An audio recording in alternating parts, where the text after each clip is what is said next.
Hi, I'm Jim Franks, and you're listening to Verse by Verse. My verse for today is Genesis 1, verses 1 through 2. But before I get to the verse, a little background is necessary. When you consider the structure of the Bible, you see that Moses wrote the first 5 books of the Bible over a period of about 40 years. God inspired him to tell a very important story in what could be considered 5 chapters of one book. The story begins at the beginning in a book called Genesis. Now, the first 5 books of the Bible cover a period of time of approximately 2,600 years. This assumes creation was around 4000 BC, beginning in Genesis 1, and the Israelites enter the land of Canaan around 1400 BC, which occurs during the book of Deuteronomy. Major events in human history occur during this time frame.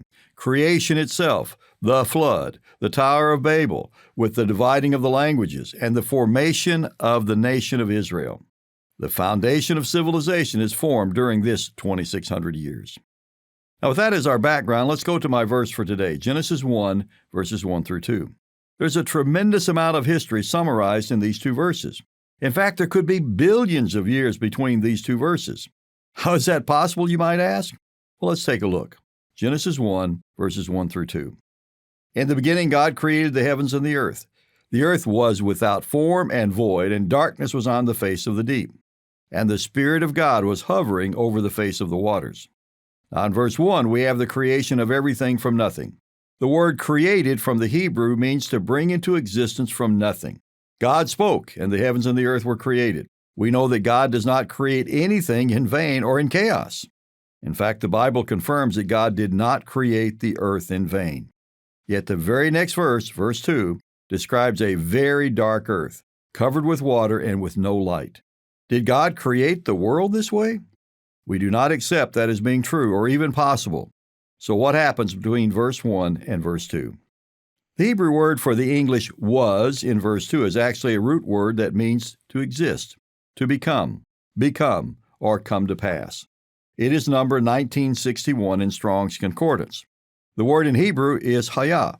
A good way to determine the true meaning of a word is to see how it is used in other places. Hayah is used in several places in the Hebrew Scriptures. One example of the use of this word is found in Genesis 4, verse 14. Let's look at this verse in the King James Version. Behold, thou hast driven me out this day from the face of the earth, and from thy face shall I be hid, and I shall be a fugitive and a vagabond in the earth. And it shall come to pass, that every one that findeth me shall slay me. This is the occasion where God sends Cain away for his brother's murder. The phrase, and it shall come to pass, is from the same Hebrew word found in Genesis 1:2, where it is translated was. We see from the meaning of the Hebrew word that God did not create the earth in chaos, but it becomes chaotic after creation. Something happens after creation that causes the earth to become, or it came to pass, that the earth was without form and void. While there is no description given in this verse of what may have happened, we do have ample evidence of a catastrophic event that occurred when Lucifer, who became Satan, was cast down to the earth, which caused the earth to become without form and void. This event is recorded in Isaiah 14 and Ezekiel 28. The chaos from this war in heaven caused destruction on the face of the earth, and the earth became, not was, as in created that way, it became without form and void. The idea of a gap of time between Genesis 1:1 and Genesis 1:2 is often called the gap theory. We believe it is a logical and scripturally supported idea and really not a theory.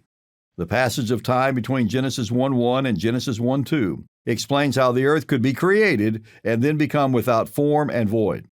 God doesn't create something in chaos or in vain, but with the war taking place in heaven, it became that way.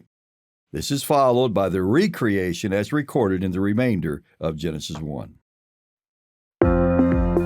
Verse by Verse is a Life, Hope, and Truth podcast. Check out the show notes to find more free content, like videos, articles, and booklets in our Learning Center.